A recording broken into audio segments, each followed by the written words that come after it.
उत्तराखंड में आज एक बड़ा सड़क हादसा हुआ है जिसके बाद से पूरे प्रदेश में हड़कंप मचा हुआ है। लगभग 36 से ज़्यादा लोगों की मौत इस हादसे में हुई, जिसके बाद प्रशासन और शासन दोनों ही सख्ते में आ गया है।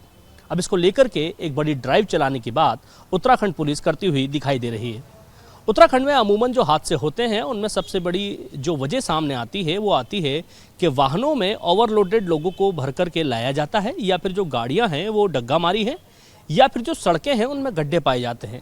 अब इन सभी चीज़ों को एक लिस्ट बना करके कार्रवाई करने की बात सरकार कर रही है, तो वहीं उत्तराखंड पुलिस अब ऐसी बसों के खिलाफ, ऐसे वाहनों के खिलाफ कार्रवाई करने जा रही है जो क्षमता से अधिक लोगों को बिठा करके लेके जाते हैं। बता दें कि पहाड़ के अंदर अमूमन पिकअप या छोटे वाहन चलते हैं जिनमें भारी संख्या में लोगों को भरकर प्लेन के शहरों में लाया जाता है, या फिर वो बसें चलती हैं जो डग्गा मारी हैं, ऋण क्षीण अवस्था में हैं और ख़राब हो चुकी हैं। ऐसे बसों से लोगों को भरकर नीचे तक लाया जाता है जो अमूमन हादसे का शिकार हो जाती हैं। अब ऐसे वाहनों के खिलाफ उत्तराखंड पुलिस बड़ी कार्रवाई करने जा रही है।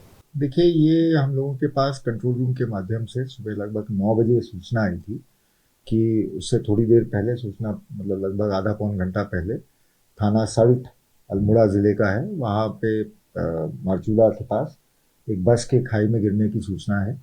और जो प्रारंभिक सूचना थी वो यही थी, लगभग 45 से 50 लोग इस बस में सवार हैं। और ये जो घटना स्थल है, ये जो जनपद मुख्यालय है अल्मोड़ा का, वहाँ से लगभग 3.5-4 घंटे की दूरी पे है। और रामनगर जो नैनीताल का इलाका है वहाँ से थोड़ा पास पड़ता है। तो जैसे ही सूचना मिली, एसएसपी अल्मोड़ा और डीएम वहाँ के सिविल अथॉरिटी सब मौके के लिए रवाना हो गए। इधर से भी, नैनीताल से भी, रामनगर से हम लोगों ने एसएसपी नैनीताल और उनकी टीम ने फोर्स को रवाना कर दिया था। एसडीआरएफ को भी हमने तुरंत मौके पे रवाना कर दिया था। मेरी स्वयं जैसे ये सूचना आई तो तुरंत अल्मोड़ा से बात हुई और डीआईजी कुमाऊं से बात हुई, और उनको भी मैंने सारा यही जो मतलब जो फोर्स वहाँ भेजनी थी रेस्क्यू और रिलीफ के लिए, उसके बारे में जानकारी भी दी। और ये भी उनको बताया कि मेडिकल टीम्स को भी तुरंत रवाना किया जाए और रेडी रखा जाए, कि क्योंकि घायलों की संख्या अगर अधिक है तो उनको तुरंत वहाँ से मतलब भेजा जाए। तो ये सारा हम लोगों ने अभी तक, मतलब जो अभी तक की, उसके बाद लगातार रेस्क्यू रिलीफ ऑपरेशन चल रहा है। और मेरे ख्याल से एसएसपी अल्मोड़ा शायद मौके पे पहुंच गए हैं, पहुंचने वाले हैं। मैंने अभी जानकारी लूँगा इसके बाद। तो गंभीर घटना है निश्चित रूप से, और बहुत समय के बाद इतनी बड़ी संख्या में हमारे प्रदेश के नागरिक इस तरह से एक्सीडेंट में कैजुअल्टी हुए हैं।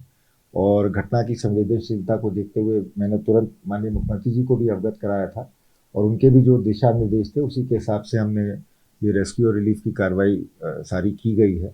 और घटना की गंभीरता को देखते हुए शासन स्तर पर माननीय मुख्यमंत्री जी द्वारा कुछ कठोर कदम भी उठाए गए हैं।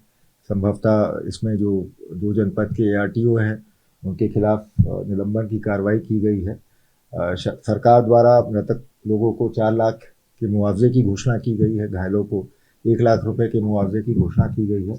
और जो अभी तक की मेरे पास जानकारी है, शायद माननीय मुख्यमंत्री जी भी अपने सारे कार्यक्रम रद्द करके तुरंत रामनगर जा रहे हैं, और वहाँ से वो जाएंगे और स्वयं घटनास्थल पे और अस्पताल में जाके घायलों से मिलेंगे और घटनास्थल के बारे में और विस्तृत रूप से जानकारी देंगे।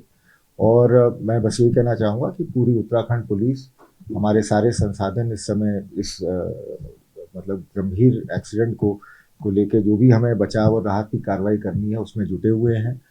हमारी एसडीआरएफ की टीम, 2 जिलों की टीम और वरिष्ठ अधिकारी भी रास्ते में हैं, जल्दी मौके पे पहुंच जाएंगे।